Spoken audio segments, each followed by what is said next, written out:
Trumpna Irangi Mathakta Operation Epic Fury Houdokhre. US President Donald Trumpna masagi ahanba address amada US amasung mahaki partnersingna Iran da target tawduna akhanaba military campaign Operation Epic Fury Houdokhre haina laukthokre.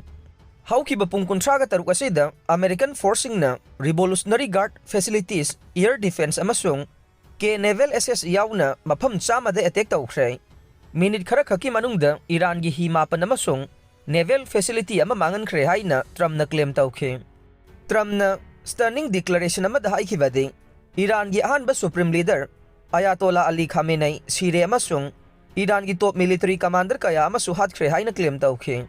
Iran gi official singna hojek surrender amasung immunity nire aduga US na operation full force na sathari haikhe.